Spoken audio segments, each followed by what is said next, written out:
एक औरत अपने घर के सारे काम खत्म करके जैसे ही दरवाजे से बाहर निकली, उसने देखा कि उसके घर के ठीक सामने सफेद लंबी दाढ़ी में 3 साधु महात्मा बैठे हुए हैं। औरत उन्हें देखकर सोच में पड़ गई, वो उन्हें पहचान नहीं पाई। उसने कहा, मैं आप लोगों को नहीं पहचानती, आज से पहले आपको कभी देखा भी नहीं। बताइए क्या काम है? हमें भोजन करना है, साधुओं ने बोला। औरत ने कहा, ठीक है, कृपया मेरे घर में पधारिए और भोजन ग्रहण कीजिए। बस मुझे थोड़ा सा समय दीजिए ताकि मैं आप लोगों के लिए भोजन पका सकूं। एक साधु ने पूछा, क्या तुम्हारा पति घर में है?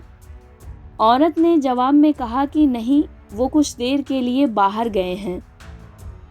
तब हम अभी अंदर नहीं आ सकते, तीनों एक साथ बोले। थोड़ी देर में उसका पति घर वापस आ गया।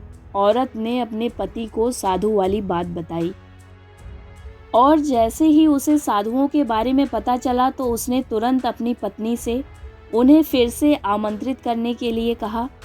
औरत ने ऐसा ही किया। वो साधुओं के सामने गई और बोली, अब मेरे पति वापस आ गए हैं, कृपया आप लोग मेरे घर में प्रवेश करिए, आपका स्वागत है। साधुओं ने एक दूसरे को देखा और फिर उस औरत की तरफ देखते हुए कहा, हम किसी के घर में एक साथ प्रवेश नहीं करते। ऐसा क्यों है? औरत ने अचरज से पूछा। जवाब में मध्य में खड़े साधु ने बोला, पुत्री, मेरी दाईं तरफ खड़े साधु का नाम धन और बाईं तरफ खड़े साधु का नाम सफलता है और मेरा नाम प्रेम है। अब जाओ और अपने पति से विचार विमर्श करके बताओ कि तुम हम तीनों में से किसे बुलाना चाहती हो। औरत अंदर गई और अपने पति से सारी बात बता दी। पति बेहद खुश हो गया। उसने कहा, यह तो बहुत अच्छी बात है, चलो जल्दी से धन को अंदर बुला लेते हैं। उसके आने से हमारा घर धन दौलत से भर जाएगा, हमारे पास सारी सुख सुविधाएं होंगी और फिर कभी पैसों की कमी नहीं होगी।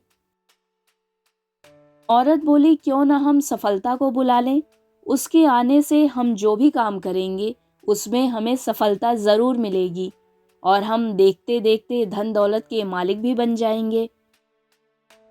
हाँ, तुम्हारी बात भी सही है, पर इसमें मेहनत करनी पड़ेगी और जब आराम से धन प्राप्त हो रहा है तो फिर मेहनत क्यों करनी? मुझे तो लगता है धन को ही बुला लेते हैं, पति बोला।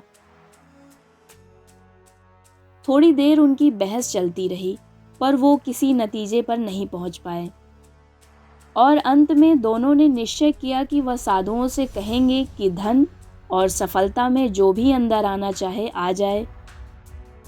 औरत झट से बाहर गई और उसने यह आग्रह साधुओं के सामने दोहरा दिया। उसकी बात सुनकर साधुओं ने एक दूसरे की तरफ देखा और बिना कुछ कहे घर से दूर जाने लगे। अरे, आप लोग इस तरह वापस क्यों जा रहे हैं? औरत ने उन्हें रोकते हुए पूछा। पुत्री, दरअसल हम तीनों साधु इसी तरह द्वार द्वार जाते हैं और हर घर में प्रवेश करने का प्रयास करते हैं। जो व्यक्ति लालच में आकर धन या सफलता को बुलाता है, हम वहाँ से लौट जाते हैं और जो अपने घर में प्रेम का वास चाहता है, उसके यहाँ बारी बारी से हम दोनों भी प्रवेश कर जाते हैं। इसलिए इतना याद रखना कि जहाँ प्रेम है वहाँ धन और सफलता की कमी नहीं होती। धन और सफलता नामक साधुओं ने कहा कि लोग धन और सफलता के पीछे भागते भागते प्रेम की उपयोगिता को पूरी तरह से भुला चुके हैं। ये कहानी अगर आपको अच्छी लगी हो तो चैनल को लाइक, शेयर और सब्सक्राइब कीजिए ताकि आने वाली कहानियों को आप सुन सकें।